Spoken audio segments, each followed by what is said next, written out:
ناظرین عزیز وقار معزز سامعین، سورہ بقرہ کی آیت نمبر 21 رب قدوس رب جل جلالہ وعم نوالہ وجل شانہ وجل سبحانہ اپنی تمام بندوں کو خطاب فرماتے ہوئے ارشاد فرماتا ہے، مومنین سے فقط نہیں، صرف اہل ایمان سے نہیں، بلکہ حضرت سیدنا آدم علیہ السلام کی جمیع اولاد کو رب تعالیٰ خطاب فرماتا ہے اور ارشاد فرماتا ہے، یا ایھا الناس، اے لوگو، اے انسانوں۔ یہ عام خطاب ہے، کسی ایک زمانے یا کسی ایک طبقے کے لوگ مراد نہیں، بلکہ ہر وہ جو انسان ہے، چاہے وہ دنیا کے کسی خطے میں رہتا ہے، کسی بھی زمانے میں ہو، فرمایا یا ایھا الناس اعبدوا، اے لوگو عبادت کرو، یا ایھا الناس اعبدوا، اے لوگو عبادت کرو۔ مفتی احمد یار خان صاحب نعیمی رحمۃ اللہ تعالی علیہ یہاں لفظ عبادت کا فرماتے ہیں کہ وسیع مفہوم ہے۔ اگر یہی لفظ کافروں کے لیے بولا جائے تو مطلب یہ ہوگا، اے کافروں عبادت کرو، یعنی ایمان قبول کرو۔ اور یہی منافقوں کے لیے اگر لفظ استعمال کیا گیا ہو تو پھر کیا ہے، اے منافقوں عبادت کرو، مطلب کیا ہے کہ مخلص بن جاؤ، منافقت چھوڑو، مخلص بن جاؤ۔ اے گناہگارو عبادت کرو، کیا مطلب گناہ چھوڑو اور نیک کاموں میں لگ جاؤ۔ اور اگر ہیں پہلے سے نیکوکار، صاحب ایمان، متقی پرہیزگار، تو پھر تو ہمیں بھی سمجھ آ گیا، اللہ کی عبادت کرو یعنی ڈٹ کر عبادت کرو۔ تو حسب حال اس کا معنی بنتا ہے، عبادت کرو۔ اگر کافروں کو حکم ہو تو مراد ہے کہ ایمان لاؤ، منافقوں کو اگر کہا گیا ہے عبادت کرو تو مراد ہے کہ منافقت چھوڑو، مخلص بن جاؤ۔ یا ایھا الناس اعبدوا ربکم، اے لوگو عبادت کرو، کس کی کرو عبادت؟ ربکم، وہ جو تمہارا رب ہے، اپنے پروردگار کی عبادت، اپنے رب کی عبادت۔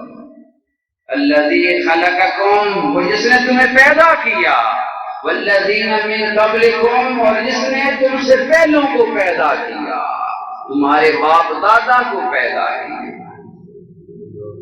سورہ بقرہ آیت نمبر 21، یا ایھا الناس، اے لوگو اعبدوا عبادت کرو، اس کی ربکم، جو تمہارا پروردگار ہے، اس کی عبادت کرو۔ وہی الذی خلقکم والذین من قبلکم، جس نے تمہیں اور تم سے پہلے لوگوں کو پیدا کیا۔ یہ جملہ اللہ پاک کے مستحق عبادت ہونے کی دلیل ہے، یعنی اللہ پاک ہی وہ ہے جس نے تم پر بے شمار انعامات فرمائے۔ تم ابھی دنیا میں آئے بھی نہیں تھے، اس سے صدیوں پہلے تم پر انعامات کا سلسلہ شروع ہو گیا۔ جب میں یہ جملہ بولوں گا کہ تم پر انعامات کیے تو آپ سمجھیں کہ ہاں واقعی جب سے ہم پیدا ہوئے ہیں اللہ کے بے شمار انعامات ہیں۔ ایسے ہے یہ نہیں، جب سے میں پیدا ہوا ہوں مجھ پر بڑے اللہ کے انعامات ہیں، نہیں، کوئی کہے گا جو سیانا ہے ذرا، نہیں، ابھی ہم پیدا ہی نہیں ہوئے تھے، اپنی ماں کے پیٹ میں تھے، اللہ کے انعامات کا سلسلہ وہاں شروع ہو گیا۔ دنیا میں تو بعد میں آئے ہیں، ابھی ہم شکم مادر میں تھے، وہیں رب تعالیٰ کے انعامات کا سلسلہ شروع ہوا، ابھی بھی آباد کی طے تک آپ نہیں پہنچے۔ اگر ہم غور کریں نہ دنیا میں آنے کے بعد اللہ کے انعامات شروع ہوئے ہیں، نہ شکم مادر میں شروع ہوئے ہیں، بلکہ تھوڑا سا غور کیجیے، اگر اللہ پاک ہمارے جد امجد حضرت آدم علیہ السلام کو پیدا نہ فرماتا تو کیا ہم دنیا میں آ جاتے؟ پھر پہلا احسان تو یہ ہے نا رب کا کہ ہمارے باپ کو پیدا کیا، انعامات کا سلسلہ وہاں سے شروع ہو رہا ہے۔ صدیوں جی، اس کو ہم سینکڑوں نہیں بلکہ ہزاروں نہیں لاکھوں سال کی بات کریں، ہمارے اوپر رب کے انعامات کا سلسلہ تو تب سے شروع ہو گیا۔ بات سمجھے نا کہ حضرت آدم علیہ السلام کو اللہ نہ بناتا تو ہم کیسے دنیا میں آتے؟ تب سے یہ سلسلہ شروع ہوا۔ اللہ تعالیٰ نے حضرت آدم علیہ السلام کو پیدا فرمایا، یہ اس کا احسان ہے۔ اس کے اوپر آدم علیہ السلام پر نہیں، ہم سب تھے۔ اور اگر آدم علیہ السلام کو اللہ تعالیٰ پیدا فرما دیتا لیکن صاحب اولاد نہ بناتا، ایسے ہوتا ہے کہ نہیں؟ اولاد ہی نہیں۔ اللہ تبارک و تعالیٰ آدم علیہ السلام کی تکلیف فرما دیتا لیکن ان کی یہاں اولاد ہی نہ ہوتی تو پھر ہم کہاں سے آتے؟ تھوڑا سا آگے چلیے، اولاد ہو جاتی، حضرت آدم علیہ السلام کی اپنے بچے ہوتے، بیٹے بھی ہوتے، بیٹیاں بھی ہوتی، آگے اس اولاد سے آگے اولاد در اولاد نہ ہوتی، اولاد در اولاد در اولاد، ہمارا تو بدلے کتنا نمبر جا بنتا ہے۔ اگر یہ سلسلہ کسی جگہ پہ منقطع ہو جاتا تو بھلا گویا یہ احسان در احسان در احسان ہوا۔ اگر یہ انسانوں کا سلسلہ اسی طرح جاری رہتا لیکن فقط ہمارے والدین اگر بانجھ ہوتے، دنیا میں کروڑہا اربہا لوگ بستے ہوتے لیکن فقط ہمارے والدین میرے والدین اگر بانجھ ہوتے، ان کے ہاں اولاد نہ ہوتی تو میں کہاں سے آتا؟ یہ رب تعالیٰ کی نعمتوں پر غور و فکر کرنا۔ ہو سکتا ہے آپ میں سے کوئی سمجھے کہ ٹائم ضائع کرنے کا پروگرام ہے، عمومی طور پہ یہی سمجھا جاتا ہے کہ جب سے میں پیدا ہوا ہوں نا رب تعالیٰ کے انعامات کا سلسلہ شروع ہوا۔ نہیں، پیدا ہونے سے نہیں، یہ تو تب سے سلسلہ شروع ہوا ہے جب ہمارے جد امجد حضرت آدم علیہ السلام کو تسلیم کیا گیا۔ تھوڑا سا اور آگے چلیے، میرے والدین بانجھ نہیں، اولاد ہو گئی، میں دنیا میں آیا تو اس طرح تندرست نہ ہوتا۔ کئی بچے آپ کے سامنے ایسے ان کو ایسے عوارض ہوتے ہیں کہ اللہ کی ہوتے ہیں، ذہنی طور پہ بات، جسمانی طور پہ بات، ذہنی طور پہ مفلوج، جسمانی طور پر صحت مندی پیدا ہوتے ہیں اور فوراً مر جاتے، نہیں ایسے ہوتا، فوراً ہی مر جاتے ہیں۔ تو یہ رب تعالیٰ کی انعامات کا سلسلہ ہے۔ اللہ ہمارا خالق ہے، فقط خالق ہی نہیں، وہ ہمارا رازق بھی ہے، اور ہمارے کس انداز سے پرورش فرمائی اس نے فرما رہا، کس قدر نعمتوں سے ہمیں نواز رہا ہے۔ جبھی تو فرمایا یا ایھا الناس اے لوگو عبادت کرو۔ یہاں ایمان کی تو میں نے بات ہی نہیں کی، فقط دنیا میں آنے کی اور رب تعالیٰ کی نعمتوں کو استعمال کرنے کی بات ہے۔ ایمان کی تو ابھی بات ہی نہیں کی، جو اللہ تعالیٰ کی سب سے بڑی نعمت ہے اللہ نے وہ ہمیں عطا فرمائی۔ لیکن یہاں اس آیت میں ایمان والوں کو فقط نہیں بلکہ آدم علیہ السلام کی ساری اولاد کو رب تعالیٰ مخاطب کر کے فرماتا ہے یا ایھا الناس اعبدوا، اے لوگو، اے آدم علیہ السلام کی جمیع اولاد عبادت کرو ربکم، اس کی جس نے تمہیں پیدا کیا۔ اندازہ لگائیے کتنی صدیوں پر مشتمل انعامات ہیں جن کا سلسلہ رکا نہیں، اور یہ انعامات کو غیر مسلم بھی تسلیم کرتے ہیں۔ ہمارے آقا نبی رحمت صلی اللہ علیہ وسلم کے دور اقدس کے جو کفار تھے، کفار مکہ نے بھی اس بات کو تسلیم کیا کہ یہ واقعی جتنے احسانات ہیں یہ اس رب کریم کے ہی ہیں، جیسا کہ اللہ تعالیٰ قرآن مجید فرماتا ہے، قل اے محبوب کریم پوچھئے ذرا ان سے، من یرزقکم من السماء والارض، کون ہے جو تمہیں آسمان و زمین سے رزق دیتا ہے؟ قل من یرزقکم من السماء والارض، کون ہے جو تمہیں آسمان و زمین سے رزق دیتا ہے؟ امن یملک السمع والابصار، یا بتائیے کون ہے جو کان اور آنکھوں کا مالک ہے؟ ومن یخرج الحی، اور کون ہے من یخرج الحی من المیت، جو مردہ سے زندہ کو تخلیق فرماتا ہے اور نکالتا ہے۔ ومن یخرج الحی من المیت ویخرج المیت من الحی، بتائیے کون ہے جو زندہ کو مردہ سے اور مردے کو زندہ سے نکالتا ہے۔ ومن یدبر الامر، اور کون ہے جو ہر کام کی تدبیر فرماتا ہے۔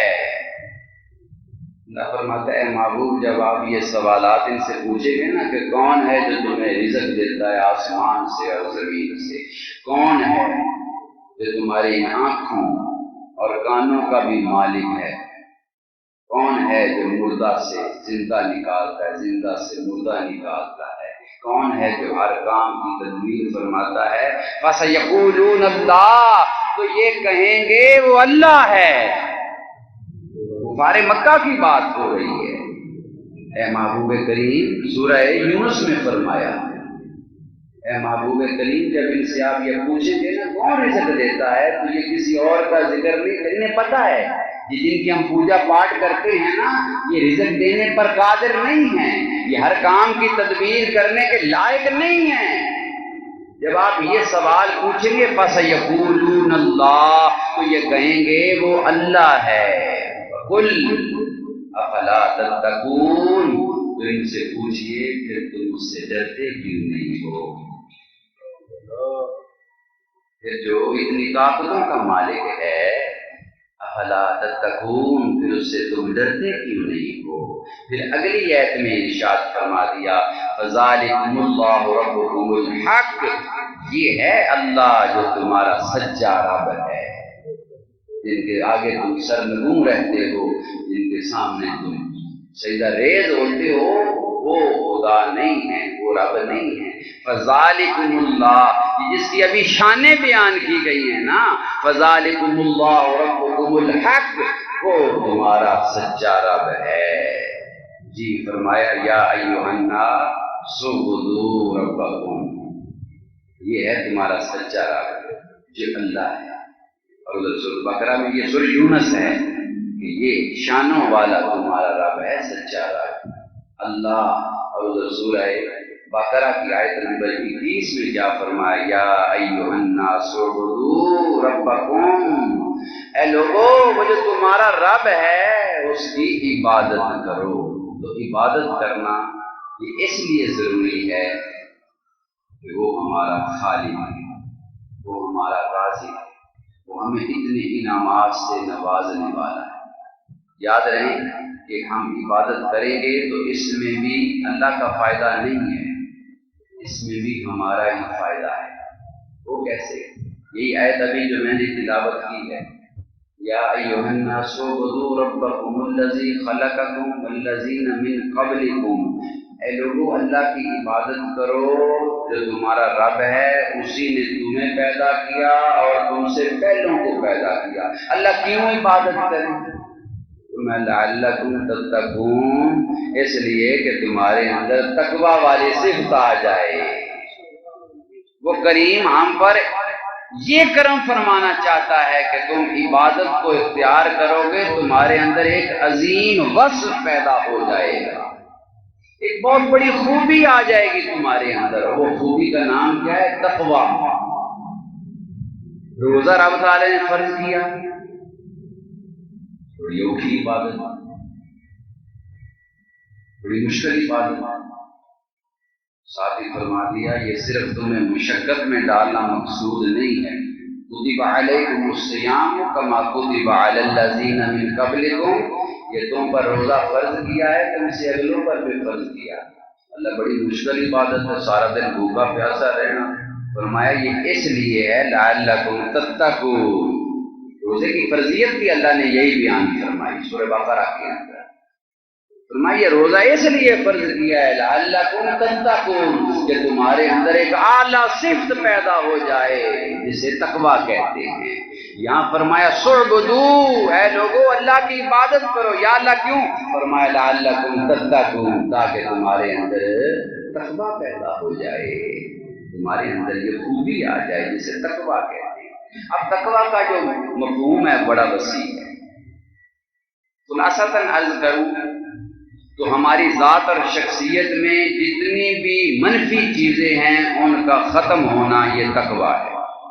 تو اس تعریف کو آپ پلے باندھ لیں، قرآن کریم میں جگہ جگہ اللہ تبارک و تعالیٰ نے تقویٰ کا حکم دیا ہے، یا ایھا الذین آمنوا اتقوا اللہ، اے ایمان والو اللہ کا تقویٰ ہے۔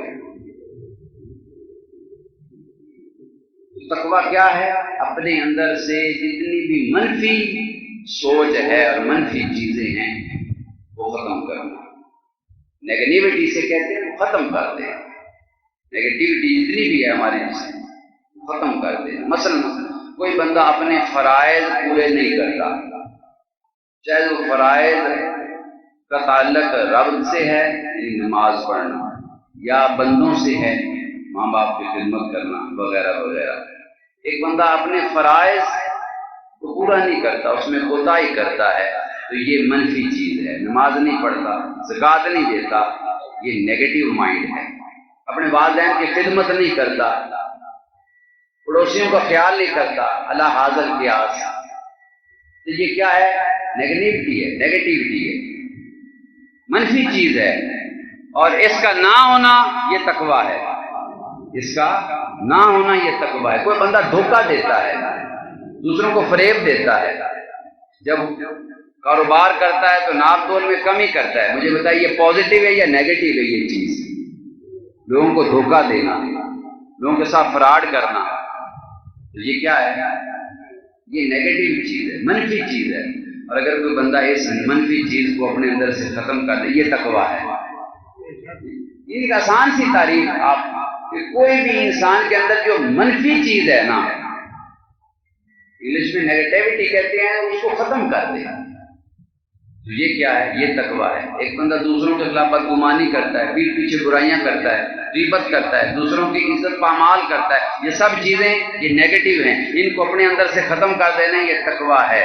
اللہ فرماتا ہے اللہ کی عبادت کرو تمہارے اندر تقویٰ پیدا ہو جائے۔ ایک بندہ کہتا ہے واقعی یار میرے اندر بہت منفی چیزیں ہیں، اچھا میں ختم بھی کرنا چاہتا ہوں کہ یہ اچھی چیزیں نہیں ہیں لیکن میری جان نہیں چھوٹ رہی، مثلا یہ کہ میں یار نمازیں پڑھنا چاہتا ہوں یا اس طرح کے والدین کی میں چاہتا ہوں کہ خدمت کروں اور کبھی بھی ان کی گستاخی یا بے ادبی نہ کروں، لیکن اس سے ہو نہیں پاتا۔ اس کا نسخہ کیا ہے؟ یا ایھا الناس وہ کام جو اللہ تعالیٰ نے قرآن کریم میں بتلائے ہیں کہ یہ اختیار کرنے سے تقویٰ پیدا ہوگا، ان کاموں کو اختیار کرو۔ دو مثالیں میں نے دی، ایک اللہ کی عبادت کرو، فرمایا عبادت کرو گے تو سب بنیادی اس کا فائدہ یہی ہے کہ تمہارے اندر تقویٰ پیدا ہو جائے۔ روزے کے بارے میں اللہ نے قرآن کریم میں بتلا دیا کہ اس کی مقصدیت ہی یہی ہے کہ جب تم روزہ رکھو گے تمہارے اندر تقویٰ پیدا ہوگا۔ اللہ کی بارگاہ میں دعا ہے کہ رب تعالیٰ ہمیں وہ کام کرنے کی توفیق عطا فرمائے جس سے یہ تقویٰ جیسی عظیم صفت اور خوبی ہمارے اندر پیدا ہو جائے، اور اگر ہے تو مزید اس میں نکھار آ جائے۔ وما علینا الا البلاغ المبین۔ جزاکم اللہ احسن جزا، سنت ادا کرو۔